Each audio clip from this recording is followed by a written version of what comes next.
Chrome र brave तिमीहरूले चलाइरहेको होला हैन तिमीहरूलाई थाहा छैन भने चाहिँ गुगल क्रोम र ब्रेभ चाहिँ एउटा हाम्रो ब्राउजर हो त्योबाट चाहिँ हामीहरूले इन्टरनेट एक्सेस गर्छ है त अनि त्यो दुईजनालाई चाहिँ आज हामीहरूले कम्पेयर गर्छौँ है त कुन चाहिँ बेटर छ भनेर ल hey WhatsApp tech is welcome back to our channel so तपाईहरूले भिडियोको टाइटल हेरिसक्नु भएन के छ हामीहरू भनेर आज हामीले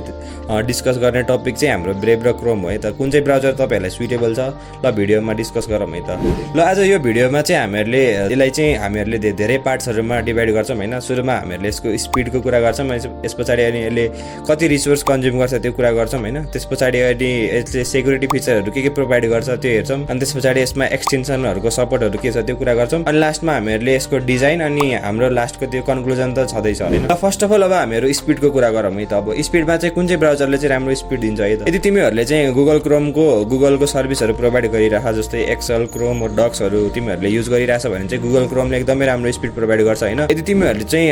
अरू साइटहरू जस्तै ब्लग साइटहरू पढ्छौ तिमीहरू युट्युब भिडियोहरू हेर्छ भनेपछि अनि त्यसमा चाहिँ तिमीहरूको एडहरू पपअपहरू आउने चान्सेसहरू छ भने चाहिँ त्यसमा चाहिँ ब्रेभले राम्रो पर्फर्मेन्स दिन्छ हैन तिमीहरूलाई रिजन थाहा नै छ होला किनकि ब्रेभले चाहिँ हामीलाई इनबिल्ड एड ब्लकर फिचरहरू प्रोभाइड गर्छ त्यसमा ट्र्याकरहरू हुन्छ अनि त्यसले चाहिँ हामीलाई एडहरू चाहिँ पपअप हुन दिँदैन है त सो अब यो स्पिडको मामलामा चाहिँ ब्रेभ चाहिँ मलाई राम्रो लाग्छ किनकि हामीले त्यही सेम स्पिडमा चाहिँ ब्रेभमा चाहिँ हामीहरूले गुगलको सर्भिसहरू पनि युज गर्न सक्छौँ हैन अनि त्यति धेरै चाहिँ फरक चाहिँ लाग्दैन हैन मलाई बट यसमा चाहिँ अभियसली ब्रेभ नै विनर हुन्छ है त सो अब डिस्कस गरौँ हामीहरू यसको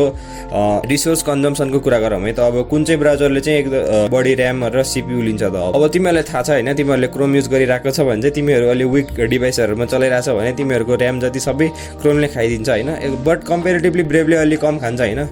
किनकि क्रोममा चाहिँ एडहरू लोड भइरहेको हुन्छ नि त एडहरू लोड भइरहेको बेला चाहिँ अभियसली ऱ्यामहरू बढी कन्ज्युम गर्ने हैन कुनै फाइलहरू बढी चलिरहेको भने त्यो कमन सेन्सको कुरा हो नि त अनि त्यसमा चाहिँ एड लोड हुँदाखेरि चाहिँ सिपियुमा बढी स्पिड पर्ने हैन ऱ्याम बढी कन्ज्युम गर्ने चाहिँ हुन्छ हैन बट ब्रेभमा चाहिँ ट्र्याकरहरू हुन्छ हैन त्यो ट्र्याकरहरूले चाहिँ हामीहरूको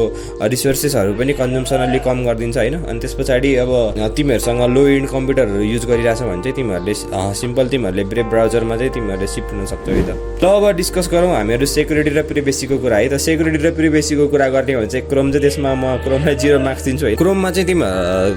चाहिँ तिमीहरूको भोइस चाहिँ ट्र्याक गरेर तिमीहरूले जस्तै कुनै सामानहरूको कुरा गरिरह भनेपछि चाहिँ तिमीहरूलाई एकछिनमै एड देखाइदिन्छ हैन त्यतिसम्म चाहिँ क्रोमले तिमीहरूको डेटा युज गरिरहेको हुन्छ हैन तर सबै ब्राउजरहरूले तिमीहरूको एउटा सर्टेन डेटा त युज गरि नै हुन्छ बट क्रोमले चाहिँ एकदमै धेरै युज गरिरहेको हुन्छ हैन अनि त्यस पछाडि त्यही भएर तिमीहरूको प्राइभेसी र सेक्युरिटीको कुराहरूमा चाहिँ क्रोमले चाहिँ त्यति ध्यान दिँदैन हैन बट ब्रेभमा चाहिँ अलि प्राइभेसीको कुरामा चाहिँ ब्रेभले हामीहरूलाई प्राइभेसी प्रोटेक्सन सेटिङहरू पनि दिएको छ हैन एडिसनल त्यो तिमीहरूले अन गर्यो भने चाहिँ तिमीहरूले प्राइभेसीको इस्युहरू चाहिँ क्रोमको कम्पेरिजनमा कम चाहिँ आउँछ पुरै राम्रो चाहिँ छ चाहिँ भन्न मिल्दैन है किनकि हाम्रो डेटाबाटै हो नि त उनीहरू चल्ने स्पोन्सर सफ्टवेयर हो अनि हाम्रो डेटाबाटै तिनीहरूले पैसा कमाउँछ त्यही भएर यो पोइन्ट चाहिँ टाइ नै हुन्छ अब डिस्कस गरौँ अब हाम्रो एक्सटेन्सनको र एट्याचमेन्टको कुराहरू हैन अब दुईटै ब्राउजरहरूले चाहिँ V8 इन्जिन सपोर्ट गर्छ हैन दुईटै चाहिँ क्रोमियम बेस्ड ब्राउजरहरू हैन अनि त्यस पछाडि त्यसले गर्दाखेरि चाहिँ एक्सटेन्सनहरू चाहिँ स्पेसल्ली क्रोमको लागि बनेको हुन्छ बट तिनीहरू दुईटै एउटै आर्किटेक्चरमा रन हुने भएकोले चाहिँ हाम्रो एट्याचमेन्टहरू चाहिँ दुईटैमा चाहिँ सेम नै हुन्छ हैन बट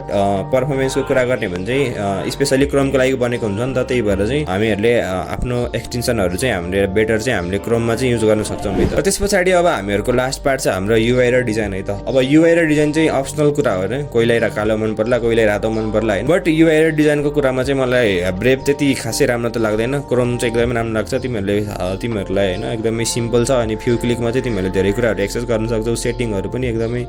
मिनिमल छ हैन क्रोममा अनि अलि ब्रेभ चाहिँ चलाउन त्यस्तो गाह्रो त हैन बट सेटिङहरू अनि कलर थिमहरू चाहिँ मलाई ब्रेभको मन पर्दैन हैन